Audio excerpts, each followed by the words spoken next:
నమస్తే అండి. Good morning viewers, good morning public, good morning public అందరికీ మళ్ళీ ఒకసారి గుర్తు చేస్తున్నా. ఏంటంటే ఎల్లుండే ఓట్లు ఉన్నాయండి. ఎలక్షన్స్ మే 13న. సో మీరందరూ కూడా మళ్ళీ మర్చిపోయి పొరపాటు చేయబోమాకండి. ఎందుకంటే గతంలో చేసిన పొరపాటు మళ్ళీ చేస్తే మీకోసం పోరాడే వాళ్ళు ఇంకా ముందుకు రావాలన్నా కూడా రాలేరన్నమాట.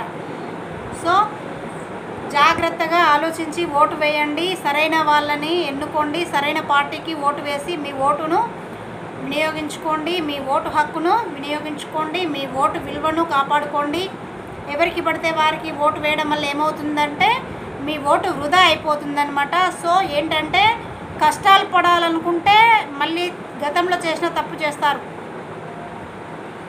అలాంటి ఇబ్బందులు పడకూడదు. ఇక ముందు మన రాష్ట్రాన్ని మనం సక్రమంగా తీర్చిదిద్దుకోవాలి అనే ఉద్దేశం కనుక, ఆలోచన కనుక ఉన్నట్లయితే సరైన పార్టీకి ఓటు వేస్తారు. మీకు తెలుసు, పబ్లిక్ అందరూ కూడా తెలియకల్ల వాళ్ళని నమ్ముతున్నాను. మీ అందరికి సెల్యూట్ ఫస్ట్ ఆఫ్ ఆల్. ఎందుకంటే ఫస్ట్లో కొంచెం నమ్మి మోసపోయినప్పటికీ కూడా త్వరలోనే మీరు మేల్కొనేటట్టుగా రేవంత్ రెడ్డి గారి యొక్క ప్రవర్తన కనిపించింది. మీకు ఎంతో కాలం పట్టదనమాట కొన్నిటికి. ఎట్లా అంటే మనకు మచ్చుకు పరిపాలన ఎలా ఉండబోతుంది 5 సంవత్సరాల పరిపాలన అని అంటే మనకు మచ్చుకు ఒక 3 నెలలు చూస్తే సరిపోతుంది కదా. మనం అన్నం ఉడికిందా లేదా అని చూడడానికి ఒక మెతుకు 2 మెతుకులు చూస్తాం, మొత్తం బిస్కు చూడం కదా. సో అలాగే తన యొక్క పరిపాలన కూడా, కాంగ్రెస్ యొక్క పరిపాలన కూడా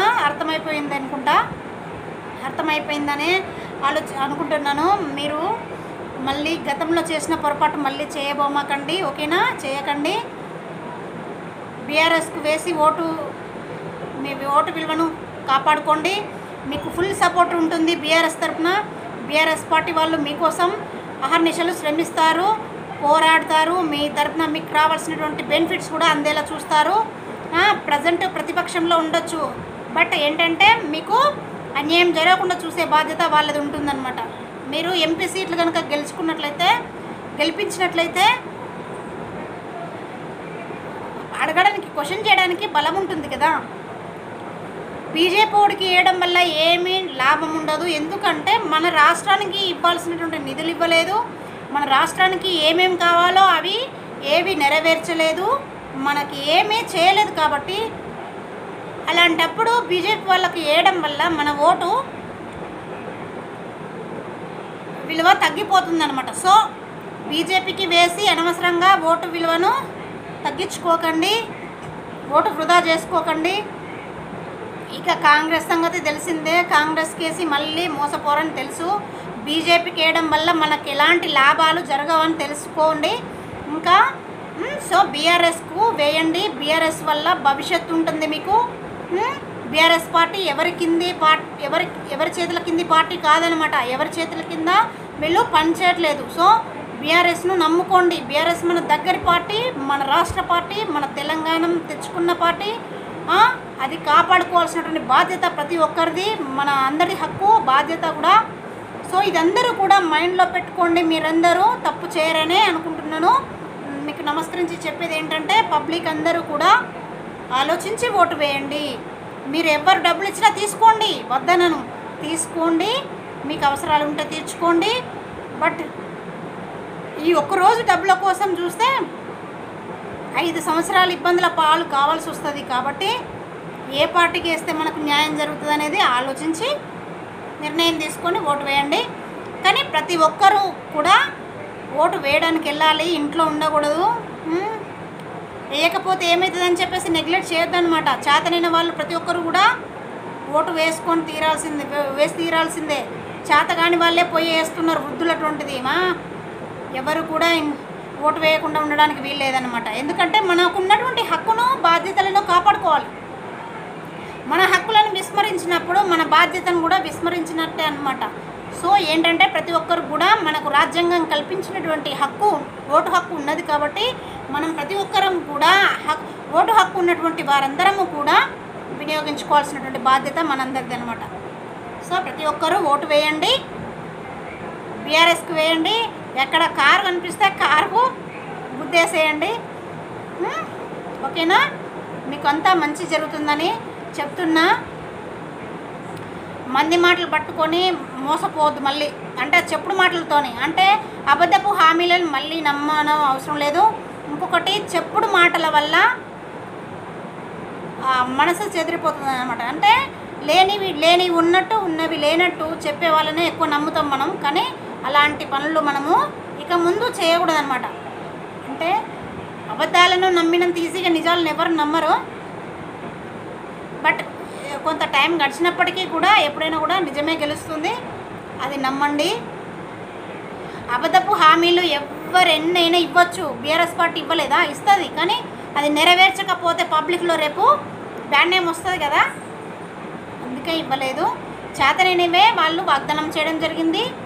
వీళ్ళేమో నోటికి ఎంత వస్తుందంతా విడిచిపెట్టేనరు. కానీ అవి సాధ్యమయ్యే పనులా, మరి అమలు అయ్యే పనులా, అమలు అవుతాయా, పాసిబులా కాదా, ఇవన్నీ ఏం ఆలోచించకుండా ఉచిత వాగ్దానాలు చేసేసినారు అనమాట. అంటే గెలుస్తామా, మనం గెలవంలే అని అనుకున్నారు. బట్ ఏంటంటే పబ్లిక్ మీరేం చేస్తారంటే, ఇంకా ఎవరికైనా ఆశ ఉంటుంది కదండి పబ్లిక్ అంటే. మిమ్మల్ని తప్పు పట్టట్లేదు, ఎందుకంటే ఎవరైనా రూపాయి వస్తుందని ఆశపడతారు. 2000 పెన్షన్ని 4000 చేస్తారంటే ఎవరైనా నమ్ముతారు. అలానే నమ్మి మోసపోయినరని నేను అర్థం చేసుకున్నా. అందరికీ అర్థమైపోయింది, మీకు కూడా అర్థమైపోయింది.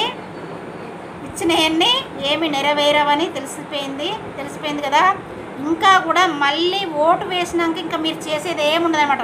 ఇదివరకే చెప్పిన, గతంలో ఎలక్షన్స్ ముందు చేతులు కాలినాక ఆకులు పట్టుకుంటే గాయాలు మానిపోతాయా? లేదు కదా. ముందు జాగ్రత్త అనేది ఉండాలండి, ముందు జాగ్రత్త ఉండాలి. మన పబ్లిక్ తెలివి తక్కువ వాళ్ళుగా ప్రవర్తించరని తెలుసు, తెలివి కల్ల వాళ్ళు. సో అందరికీ సెల్యూట్. ఈసారి తెలివిగా బీఆర్ఎస్ని గెలిపించుకోండి. 17 స్థానాలకు 12-14 స్థానాలు మనవి కావాలి. బీఆర్ఎస్వి అయితేనే మనకు బలం ఉంటుందన్నమాట మాట్లాడటానికి. మళ్ళీ మీరు కాంగ్రెస్కి వేసినా, బీజేపీకి వేసినా, సెంట్రల్లో కాంగ్రెస్ మటుకు రాదు. బీజేపీ వస్తుంది కావచ్చు, బట్ మన రాష్ట్రానికి మాత్రం ఎలాంటి మేలు జరగదు.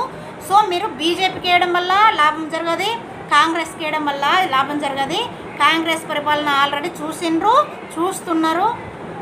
ఇక ముందు ఇంకా ఇబ్బందుల పాలవ్వకండి. నాకు బాధాకరంగా ఉన్నదన్నమాట. ఎందుకంటే రైతుల పరిస్థితి చూస్తున్నాం, ప్రతి ఒక్క పౌరుడి యొక్క పరిస్థితి చూస్తుంటే చాలా బాధేస్తుంది అనమాట, మనసు కలిసివేస్తుంది. బట్ ఏం చేయలేం కదా, అధికారంలో ఉన్న వారికి సాధ్యమవుతుంది ఏమైనా చేయాలనుకుంటే.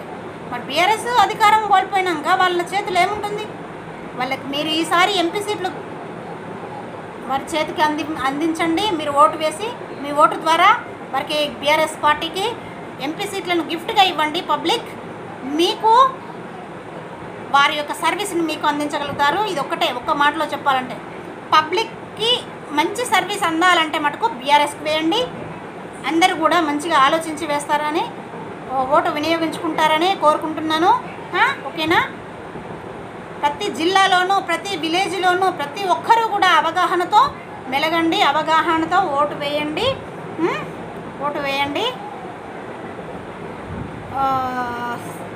హ్యాపీగా ఉండండి. ముందు మా ఫ్యూచర్లో హ్యాపీగా ఉండాలని కోరుకుంటున్నాను. అందరూ కూడా ఇలాంటి బాధలు ఇంకా ముందు పడకూడదు. ప్రతి ఒక్కరు కూడా చాలా మటుకు మళ్ళీ నీళ్ళ కరువు వచ్చేసింది. కరువు కాటకాలు ఏర్పడితే పరిస్థితి ఏంటండి? ఈ 4 నెలల్లో మీరు 4 అంగాలు చూశారు. ఇక ముందు భవిష్యత్తు ఎలా ఉండబోతుందో తలుచుకుంటేనే భయంకరంగా ఉన్నది. ఆలోచించుకోండి, ఆలోచించి సరైన నిర్ణయం తీసుకోండి. ఎవ్వరు డబ్బులు ఇచ్చి ఎవ్వరు మభ్యపెట్టాలని చూసినా కూడా మీరు మోసపోకండి. మళ్ళీ ఉమ్మానండి, మీ మనసు చెప్పిందే వినండి. మీ 6th సెన్స్ ఏది చెప్తే అదే వినండి. 6th సెన్స్ ఎవరికైనా కూడా ఒక 6th సెన్స్ అనేది ఉంటుంది. మైండ్ మనకి ఒకటి చెప్తుంది అనమాట. మంది ఎన్నో చెప్తారు, నలుగురు 4 రకాలు చెప్తే మనకేం చెప్తుంటే మన మైండ్ ఒకటి చెప్తుంది. అయితే మనం ఏం చేస్తామంటే అప్పుడప్పుడు మన సొంత ఆలోచనలను పక్క పెట్టేసి వీళ్ళు చెప్పిన మాటలు వింటుంటాం. అంటే మన స్వతహాగా మన లైఫ్లో జరిగేటువంటి విషయాలలో కూడా మనం తీసుకునేటువంటి యొక్క నిర్ణయాలలో కూడా ఒక్కొక్కసారి మనము అలా పొరపడుతుంటామన్నమాట. ఎలా అంటే మన సొంత ఆలోచనను పక్క పెట్టేసి పరాయి వాళ్ళ ఆలోచనలను మనము మేరకెక్కించుకుంటాం. ఆ చెప్పుడు మాటలు వింటాం, చెప్పుడు మాటలను బట్టి చేసేస్తాం పనులు, అవి సక్రమంగా జరగవన్నమాట. సో ఇది కూడా అలాంటిదే అండి. మన మైండ్ ఏం చెప్తుందో అదే చేయాలి, మన సిక్స్త్ సెన్స్ ఏం చెప్తుందో అదే చేయండి. అబద్ధం ఎప్పుడు చెప్పదు, తప్పు ఎప్పుడు చెప్పదు, మన సిక్స్త్ సెన్స్ కరెక్ట్ ఆలోచిస్తుందన్నమాట. ప్రతి ఒక్కరు కూడా తెలివి తక్కువ గొర్రెల్లాగా కాకుండా తెలివి కల్ల వాళ్ళుగా మెదలండి, తెలివి కల్ల వారుగా ప్రవర్తించండి, తెలివి కల్ల వారుగా మీ ఓటు హక్కును వినియోగించుకోండి. ప్రతి ఒక్కరు కూడా ఓటు హక్కును వినియోగించుకోవడం మీ బాధ్యత. అందరూ కూడా ఎల్లుండి 13వ తారీఖు మీ ఓటు హక్కును వినియోగించుకోండి. రిజల్ట్ బీఆర్ఎస్ది చూపిస్తారని కోరుకుంటున్నాను మనస్ఫూర్తిగా. మీరు అందరూ బాగుండాలి, పబ్లిక్ అందరూ బాగుంటేనే కదా రాష్ట్రం బాగుండేది, రాష్ట్రాలు బాగుంటేనే కదా దేశం బాగుండేది. మన రాష్ట్రాన్ని విభజించింది ఎందుకు? ఒక్కొక్క జిల్లాకు ఏమేమి కావాలో, ఏమేమి నిధులు అవసరమో అలా చిన్న చిన్న జిల్లాలుగా చేసి వారికి సమకూర్చడం జరిగింది. కేసీఆర్ చేసిన పని మంచిగా లేదని రేవంత్ రెడ్డి గారి యొక్క పిచ్చి ప్రవర్తనలు చూస్తున్నారు కదా. 30 జిల్లాలను కుదించి మళ్ళీ 13-17 జిల్లాలు చేస్తారట.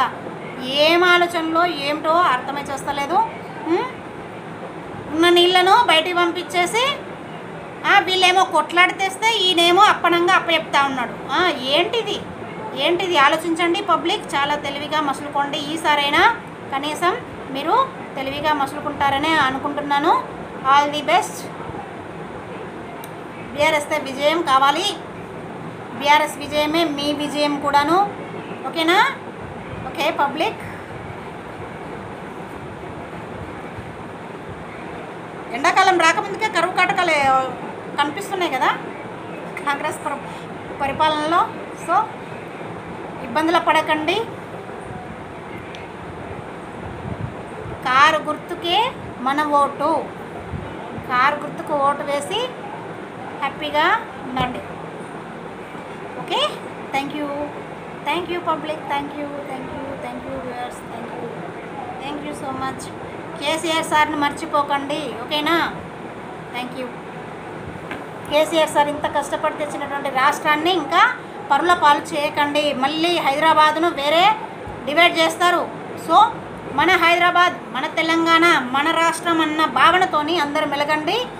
మనది మనకు ఉంటుంది, మన కోసం మనం కొట్లాడుకోవాలి. మంది వచ్చి కొట్లాడరు, పక్క రాష్ట్రం కూడా వచ్చి కొట్లాడు, మన రాష్ట్రం కోసం మనము పోరాడాలి. ఉన్నటువంటి కాంగ్రెస్ అన్ని పిచ్చి ప్రవర్తనలు చేస్తుంది, పిచ్చి చేష్టలు చేస్తుంది. సో వారి యొక్క పిచ్చి చేష్టలకు ఫుల్ స్టాప్ పెట్టండి మీరు. ఓకేనా public? Thank you so much. Thank you. Okay, all the best. Car గుర్తుకే మన ఓటు, బీఆర్ఎస్ మన విజయం. ఓకే.